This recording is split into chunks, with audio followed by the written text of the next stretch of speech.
ఉత్తర తెలంగాణలో చాలా పేరెన్నికగన్న ప్రాంతమైన మరి ఆసిఫాబాదు మిగతా అటవీ ప్రాంతాల్లో నివసిస్తున్న 7 లక్షల మంది గిరిజనుల జీవన్మరణ సమస్య మీద ఈరోజు పత్రికా సమావేశం పెట్టాలని అనుకున్నాం. దీనికి వచ్చిన ప్రింట్ మరియు ఎలక్ట్రానిక్ మీడియా మిత్రులందరికీ కూడా హృదయపూర్వక ధన్యవాదాలు. వరంగల్ డిక్లరేషన్ పేరుతో రైతులను దగా చేసి, సరూర్ నగర్ డిక్లరేషన్ పేరుతో విద్యార్థులను దగా చేసి, తుక్కుగూడలో తెలంగాణ ప్రజలందరినీ కూడా 6 గ్యారంటీల మత్తుమందు చల్లి వాళ్ళను దగా చేసి, చేవెళ్ళ డిక్లరేషన్ పేరుతో మరి రేవంత్ రెడ్డి ఇప్పుడున్న ఏఐసిసి అధ్యక్షులు మరి మల్లికార్జున ఖర్గే గారు వచ్చి డిక్లేర్ చేసిన చేవెళ్ళ ఎస్సీ ఎస్టీ డిక్లరేషన్ పేరుతో ఇలా గిరిజనులను ఆదివాసీలను వాళ్ళందరినీ కూడా దగా చేస్తున్న వైనాన్ని ఈరోజు తెలంగాణ ప్రజల ముందర పెట్టాల్సిన బాధ్యత బీఆర్ఎస్ పార్టీకి ఉన్నది.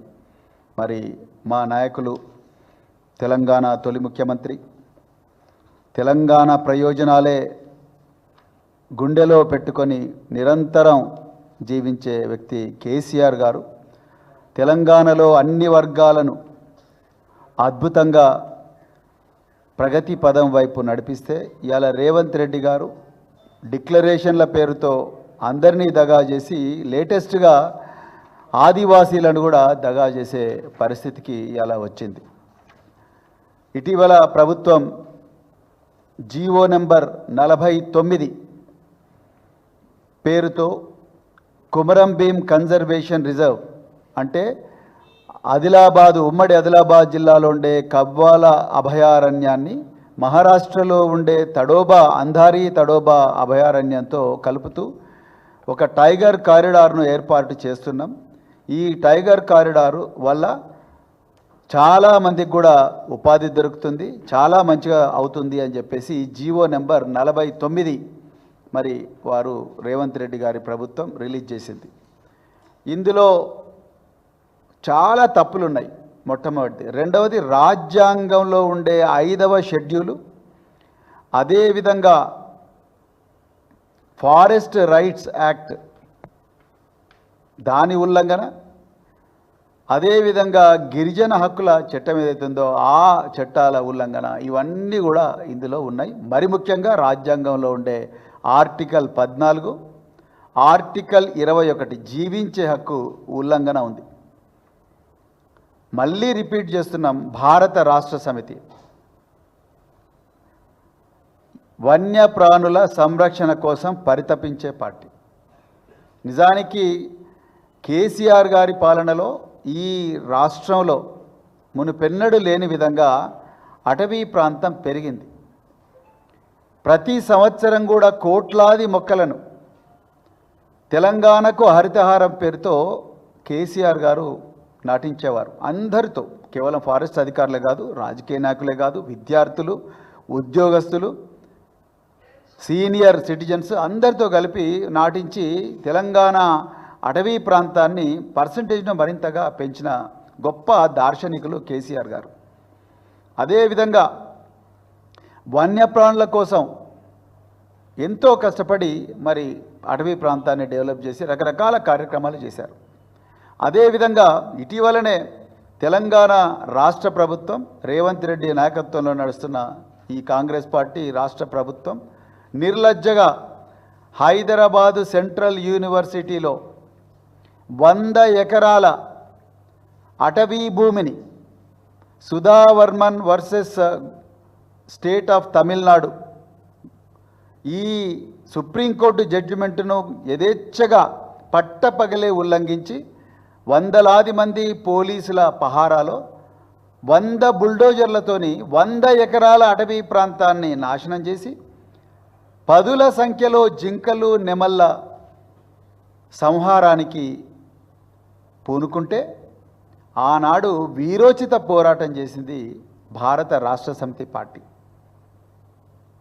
కేటీఆర్ గారు, హరీష్ రావు గారు, బీఆర్ఎస్వి నాయకులు, ఇంకా ఎంతోమంది సీనియర్ నాయకులు పెద్ద ఎత్తున కూడా ఉద్యమం చేశారు దీని మీద. 2 విద్యార్థుల మీద నాన్ బెయిలబుల్ కేసులు పెట్టి జైలుకు పంపించిన రేవంత్ రెడ్డి.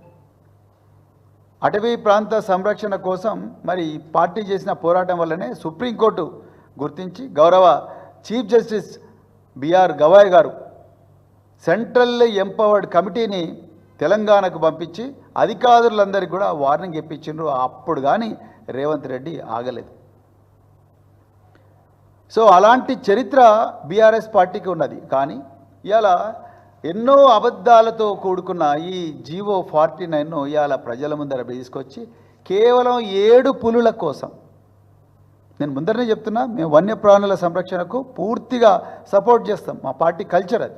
కానీ కేవలం 7 పులుల కోసం 7 లక్షల మంది గిరిజనులు నిరాశ్రులయ్యే పరిస్థితి ఇవాళ ఆసిఫాబాదు కొమరం జిల్లాలో, అదేవిధంగా నిర్మల్ జిల్లాలో, ఉమ్మడి ఆదిలాబాద్ జిల్లాలో నెలకొన్నది.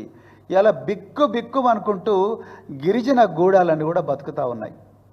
వాళ్ళ ఊర్లలో నిద్ర లేని పరిస్థితి ఉన్నది, వాళ్ళ ఊర్లకు పోలేని పరిస్థితి ఉన్నది.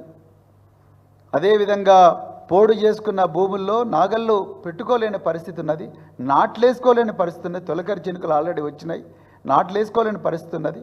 వాళ్ళ నాగళ్ళు గుంజుకపోయి ఫారెస్ట్ అధికారులు అటవీ ప్రాంతాల్లో మరి ఫారెస్ట్ స్టేషన్లలో పెట్టుకుంటున్నారు, ట్రాక్టర్లు గుంజుకుంటా ఉన్నారు. ఈసారి పత్తి వేసుకోకపోతే ఆ పత్తి నుండి వచ్చే డబ్బులతోని బియ్యం గింజలు కూడా కొనుక్కోలేని పరిస్థితి ఇవాళ అటవీ ప్రాంతాల్లో దాపురించింది.